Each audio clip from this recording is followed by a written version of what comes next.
بسم اللہ الرحمن الرحیم۔ آج سورۃ التکویر کے متعلق گفتگو کرنی ہے۔ سورۃ التکویر کی کل آیات مبارکہ 29 ہیں، اور اس سورۃ مبارکہ میں خاص طور پر دو موضوع بنائے گئے ہیں،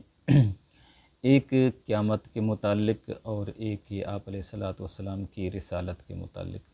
یعنی اس سورۃ مبارکہ کے دو موضوع ہیں۔ پہلا موضوع جو ہے وہ قیامت کے متعلق ہے، اور قیامت کے بھی دو قسم کے احوال بیان کیے گئے ہیں۔ ایسے کہیں کہ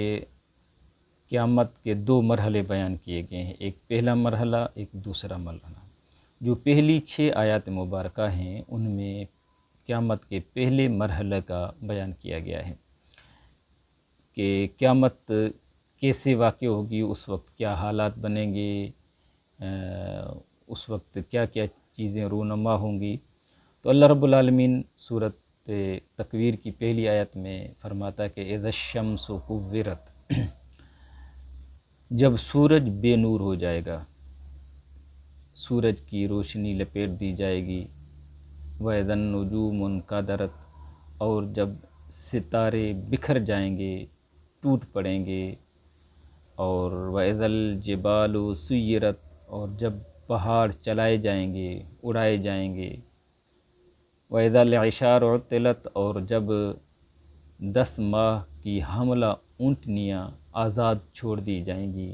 کہ ان کا کوئی پوچھنے والا نہیں ہوگا، وَإِذَا الْوُحُوشُ حُشِرَتْ، اور جب درندے حیوانات جو ہیں سارے خوف سے اکٹھے ہو جائیں گے، وَإِذَا الْبِحَارُ سُجِّرَتْ، اور جب پہاڑ جب کہ بہار یعنی سمندر اور دریا جو ہیں یہ ابھار دیے جائیں گے، تو یہاں تک وَإِذَا النُّفُوسُ زُوِّجَتْ، یہاں تک جو ہے ان 6 آیات میں اللہ رب العالمین نے قیامت کے پہلے مرحلہ کا بیان کیا ہے۔ قیامت جیسے ہوگی تو یہ جو آسمان میں سورج ہے، جس کی روشنی جو ہے روئے زمین کو روشن کرتی ہے اور بہت اس کی روشنی ہے، ایک دن ایسا بھی آنا ہے کہ اس سورج کا آب و تاب، اس کی توانائی، اس کی روشنی، اس کی تپش، اس کا نور، جس کے کم ہونے کے کوئی چانسز نہیں ہیں، لیکن ایک وقت آئے گا جب قیامت کا دن آئے گا تو یہ اتنا بڑا سورج جو زمین سے کئی گنا بڑا ہے اور بڑی روشنی والا ہے، نور والا ہے، ایک دن آئے گا کہ یہ سورج جو ہے بے نور ہو جائے گا، اور جتنے ہمیں آسمان میں سیارے نظر آتے ہیں، ستارے نظر آتے ہیں، کہکشائیں نظر آتے ہیں، یہ جتنے بڑے بڑے ستارے ہیں اور جو اپنے مدار میں گھوم رہے ہیں، چکر لگا رہے ہیں، ایک اللہ تعالیٰ فرماتا ہے کہ ایک وقت آئے گا، یعنی قیامت کا جب دن آئے گا تو یہ جو ستارے ہیں یہ بکھر جائیں گے، یہ اپنے مدار سے نکل جائیں گے، جو ایک کیفیت کے ساتھ، ایک رفتار کے ساتھ جو چکر لگا رہے ہیں، جو ایک جگہ پہ ساکن نہیں ہیں، تو اس وقت یہ جیسے چلا رہے ہیں تو یہ بکھر جائیں گے، ان کو کوئی پکڑنے والا نہیں ہوگا، ان کو گرفت والا نہیں ہوگا، ان میں کوئی سکل نہیں ہوگا، یہ بکھر جائیں گے، ٹوٹ پڑیں گے آسمانوں سے۔ اور دوسری بات ہے جتنے بڑے بڑے جبال ہیں، پہاڑ ہیں بڑے بڑے، تو یہ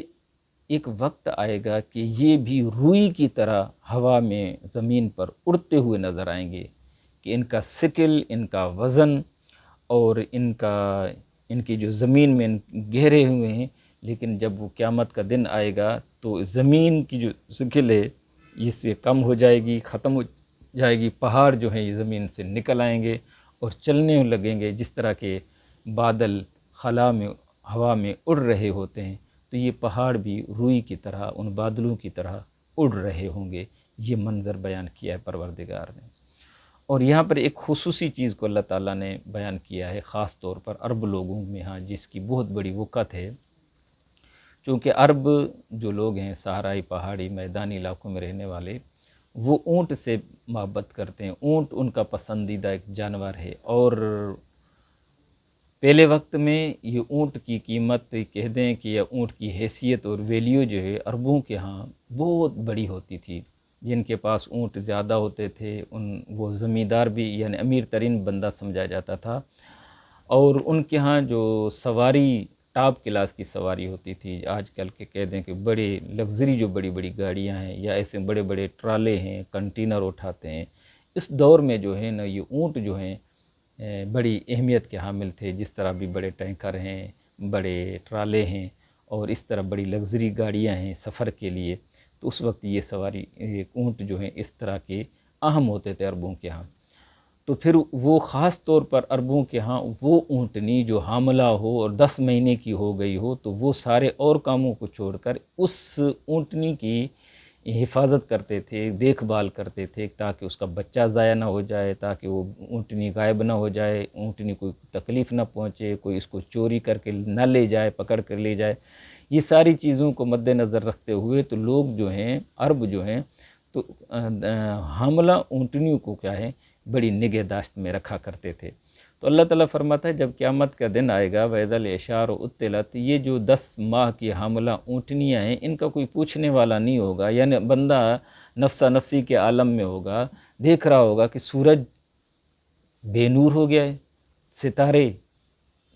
ٹوٹ پڑے ہیں، گر پڑے ہیں، اور پہاڑ ہوا میں بادلوں کی طرح اڑ رہے ہیں، اور اونٹنیاں پھر اس وقت جو ہے نا انہیں اپنی اونٹنیوں کی کوئی فکر نہیں ہوگی، ان کی حالت یہ ہوگی کہ وہ اپنے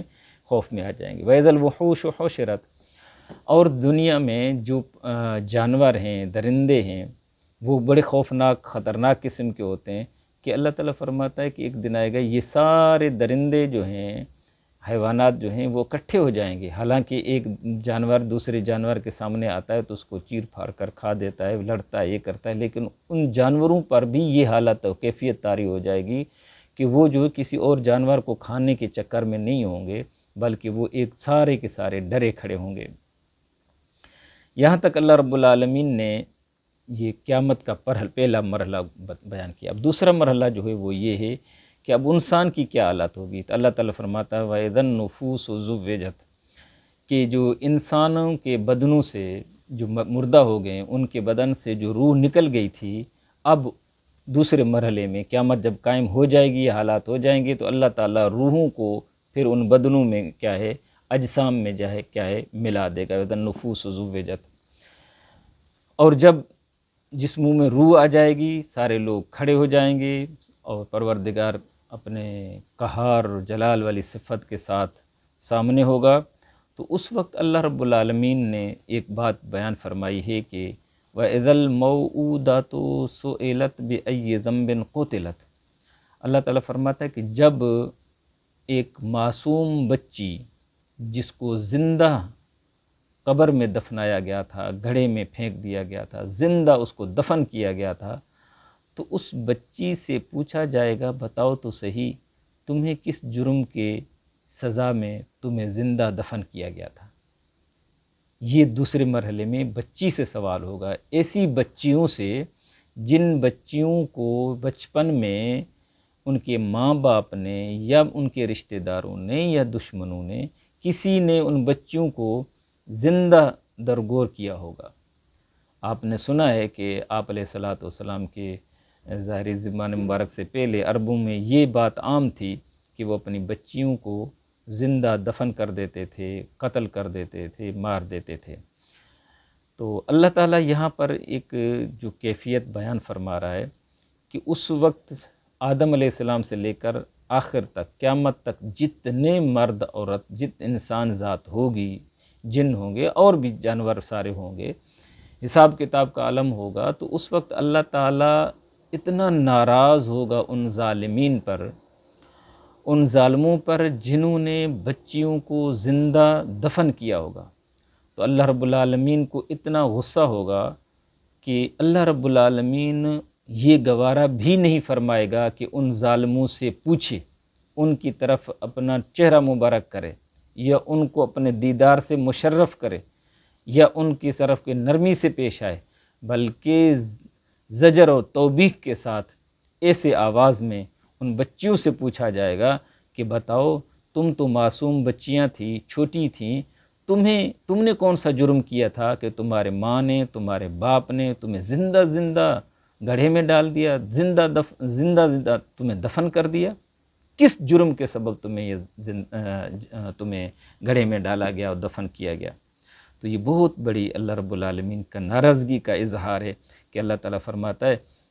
اس سے یہ ثابت ہوتا ہے کہ دیکھیں اللہ رب العالمین اس دنیا میں تو ان ظالموں سے بدلہ تو لیتا ہے، لیکن ایسی معصوم بچی جس کا کوئی فریاد رس نہ ہو، نہ اس کا باپ ہو، بلکہ باپ اور ماں جو ان کو دفن کرنے میں، زندہ دفن کرنے میں راضی ہوں، خوش ہوں، رشتہ دار ہوں، تو اس کو کون سننے والا ہوگا؟ لیکن اللہ تعالیٰ فرماتا ہے ظالم جتنا ظلم کرے آئے گا میرے پاس، قیامت کے دن میں اسے حساب لوں گا۔ تو اللہ رب العالمین فرماتا ہے کہ جب اس معصوم بچی سے جس کو زندہ دفن کیا گیا تھا پوچھا جائے گا تجھے کس جرم کے بدلے میں تمہیں قتل کیا گیا تھا، اور اللہ تعالیٰ فرماتا ہے تو پھر اس وقت جو ہے وَإِذَا الصُّحُفُ نُشِرَتْ، ہر بندے کے جتنے بھی صحف صحیفے ہیں، یعنی نامہ اعمال ہیں، رجسٹر ہیں، سارے کے سارے ان کے سامنے کھول دیے جائیں گے، دیکھ تمہارے کون کون سے عمل تھے، تو نے دنیا میں کون کون سے نیک عمل کیے تھے اور کون کون سے برے عمل کیے تھے، سارے کے سارے اس کے سامنے پھیلا دیے جائیں گے۔ وَإِذَا السَّمَاءُ كُشِطَتْ، اور قیامت کے دوسرے مرحلے میں آسمان جو ہے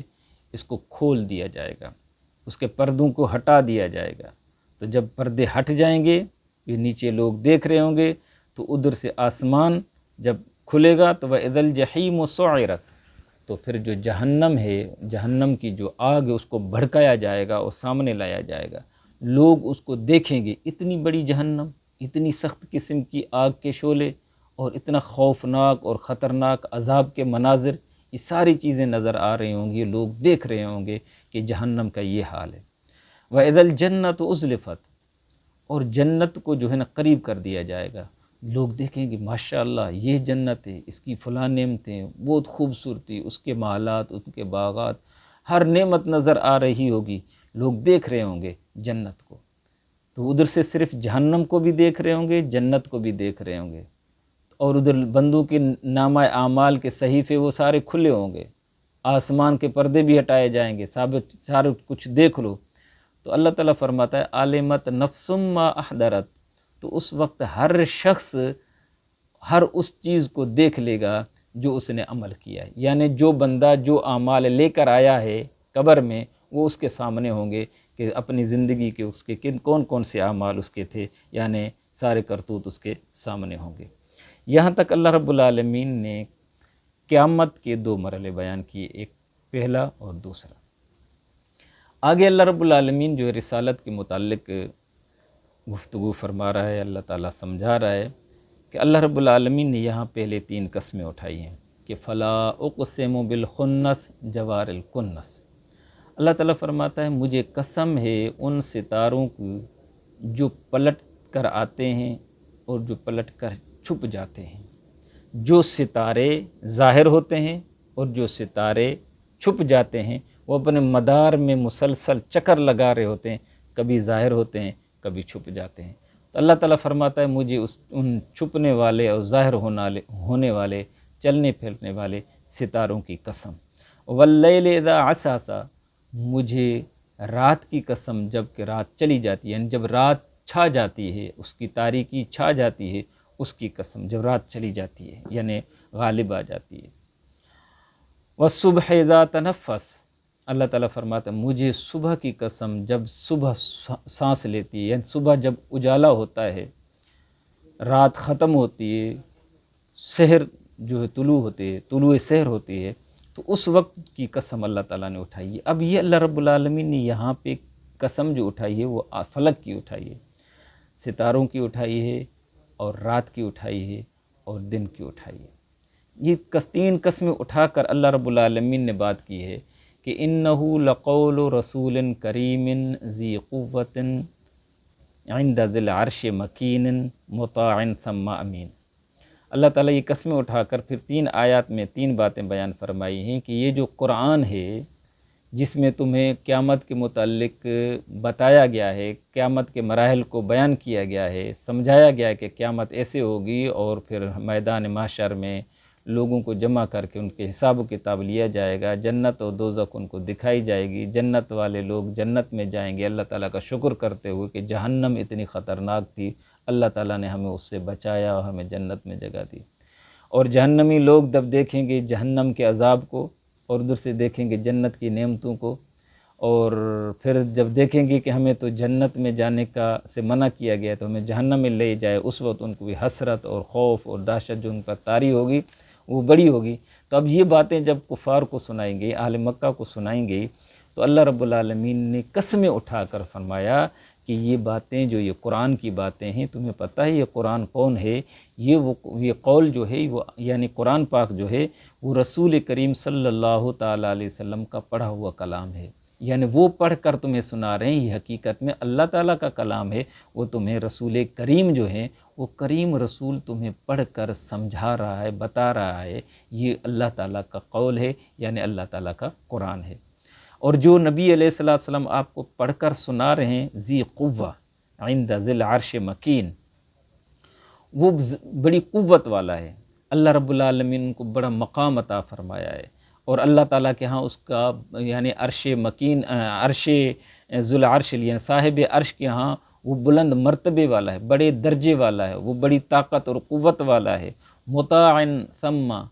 اس پورے جہان میں اس کی اطاعت و فرما برداری کی جاتی ہے، امین ہے، امانت دار ہے، با اعتماد ہے۔ جو اللہ رب العالمین کی طرف سے قرآن آیا ہے، جو احکامات آئے ہیں، جو وحی آئی ہے، جو مقدس کلام نازل ہوا ہے، اس پہ کسی قسم کی کوئی رد و بدل نہیں، جیسے نازل ہوا ہے اسی طرح تمہیں سنا رہا ہے تاکہ تم لوگ اس سے نصیحت حاصل کرو۔ اور ان آیات میں یہ بھی بتایا جاتا ہے، بعض مفسرین نے فرمایا کہ انہ لقول رسول کریم سے مراد جبریل امین ہیں کہ وہ اللہ رب العالمین کا قول لے کر آئے ہیں، اور جبریل امین جو ہیں اللہ رب العالمین کے ہاں بڑی عظمت والے ہیں، بزرگی والے ہیں، بڑی قوت والے ہیں، اور جبریل امین چونکہ سارے فرشتوں کا سردار ہے، لیڈر ہے، بڑا ہے، اس کی اطاعت کی جاتی ہے، با اعتماد ہے، اللہ تعالیٰ سے جو وحی لے کر اپنے حبیب علیہ السلام کی طرف لے آتا ہے اس میں کسی قسم کا رد و بدل نہیں کرتا۔ یہ چیزیں فرما کر آگے اللہ رب العالمین نے فرمایا وما صاحبکم بمجنون، جو تمہارا صاحب رفیق ہے تمہارے ہاں جس کا نام محمد صلی اللہ تعالیٰ علیہ وسلم ہے، جو تمہیں دعوت حق دے رہا ہے، جو تمہیں قیامت کے احوال بتا رہا ہے، جو تمہیں مقدس کلام پاک بتا رہا ہے، یہ کلام کوئی عام چیز نہیں ہے اور بتانے والا کوئی عام چیز نہیں ہے۔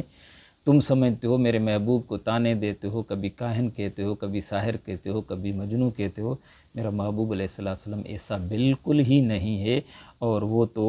وَلَقَدْ رَآهُ بِالْأُفُقِ الْمُبِينِ، وہ ذات ہے جس نے اس کو افق مبین پر دیکھا ہے۔ ایک اس کا مفہوم یہ بھی بنتا ہے کہ میرا محمد صلی اللہ تعالیٰ علیہ وسلم وہ ہیں جس نے جبریل امین کو اپنی آنکھوں سے دیکھا ہے، افق پر دیکھا ہے، وحی کے نازل ہونے کے وقت جب وحی نازل ہوتی ہے یعنی جبریل آتا ہے تو جبریل امین کو وہ دیکھتے ہیں، وہ یعنی نہ اندھیرے میں دیکھا ہے نہ کسی اور جگہ میں، بلکہ افق پر یعنی چمکتے دمکتے افق میں جبریل امین کو دیکھا ہے۔ ایک دوسرا اس کا مطلب یہ بھی ہو سکتا ہے کہ محمد صلی اللہ تعالیٰ علیہ وسلم جو ہیں، جو رسول کریم ہیں، انہوں نے جو اپنے رب کو دیکھا ہے افق مبین پر دیکھا ہے، جیسے عرش معلیٰ پر دیکھا ہے، اس کی گواہی اللہ رب العالمین نے دی ہے۔ اور سنو وما هو علی الغیب بدنین، اور میرا محبوب علیہ السلام وہ ہے جس نے اپنے رب کو دیکھا، جبریل امین کو دیکھا، اور جس کا قول جو ہے اور وہ رسول کریم کا جس کا قول ہے یعنی قرآن پاک ہے، وہ جو ہے غیب کی باتیں بتانے میں بخل نہیں کرتے، یعنی جو غیبی باتیں ہیں، جیسے قیامت ابھی آئی نہیں ہے تو قیامت کے آنے سے پہلے ہزاروں، لاکھوں، کروڑوں، اربوں، خربوں سال پہلے جو ہے وہ بتا دیا کہ قیامت جو ہے ایسے واقع ہوگی، یہ غیب بتانے میں آپ علیہ السلام بخل نہیں فرماتے، یعنی پوری بات بتا دیتے ہیں، تمہیں سمجھا دیتے ہیں تاکہ تمہارے ہاں تم جو ہے نا کسی غلط فہمی میں مبتلا نہ رہو کہ ہمیں صحیح بتایا نہیں گیا، میرے محبوب نے تمہیں سب کچھ بتا دیا ہے کہ قیامت کیسے قائم ہوگی۔ اور دوسرا یہ کہ وما هو بقول شیطان الرجیم، اور تم لوگ جو ہو شیطان کے چکروں میں رہتے تھے، کاہنوں کے چکروں میں رہتے تھے، ساحروں کے چکروں میں رہتے تھے، شاید تم اس طرح کی باتیں سن کر یہ کہو کہ یہ شیطان کی بات ہے، یہ ہے۔ اللہ تعالیٰ فرماتا نہ کسی مجنوں کی بات ہے، نہ کسی شیطان لعنتی کی بات ہے، بلکہ یہ قول جو ہے، یہ قرآن جو ہے اللہ تعالیٰ کا ہے، اور آپ علیہ الصلوۃ والسلام نے آپ کو پڑھ کر سنایا ہے۔ تو یہاں تک اللہ رب العالمین سمجھا کر آگے پھر فرماتا فَأَيْنَ تَذْهَبُونَ، اب تم کہاں جاتے ہو، کہاں بھاگتے ہو،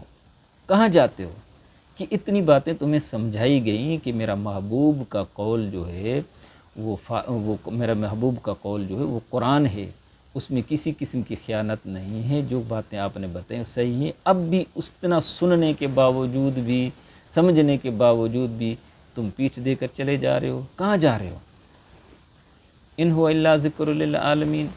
سنو یہ جو یہ قرآن ہے، یہ سراسر نصیحت ہے، واعظ ہے، سمجھا رہا ہے۔ یہ تو صرف تمہارے لیے نہیں، سارے جہان والوں کے لیے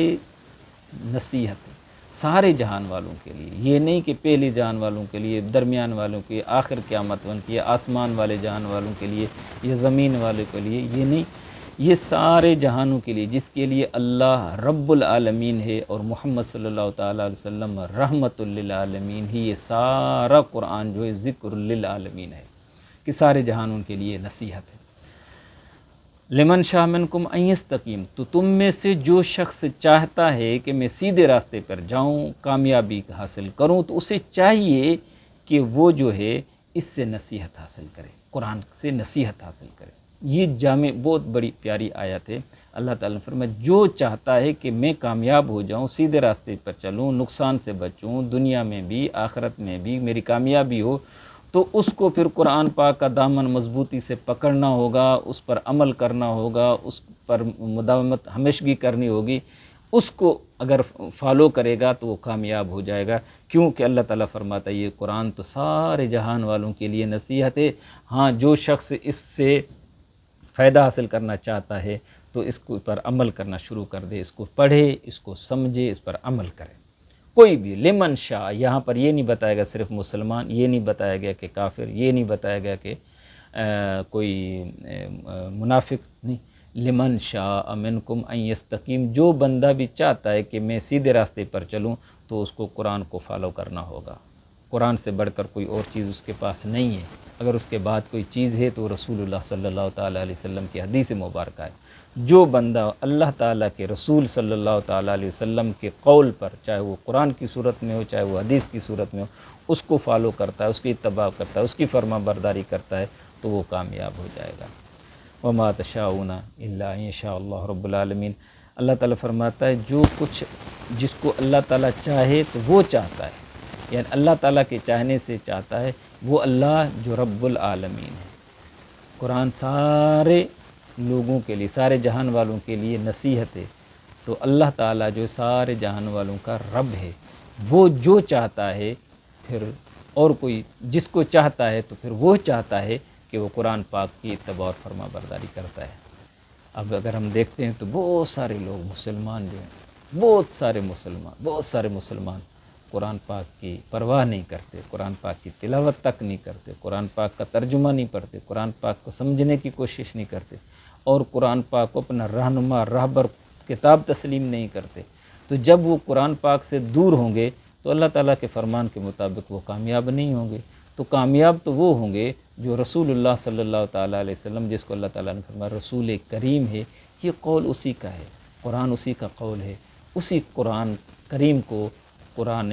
حکیم کو فالو کریں، اس کو پڑھیں، اس کو سمجھیں اور اس پر عمل کرنے کی کوشش کریں۔ وآخر دعوانا الحمدللہ رب العالمین۔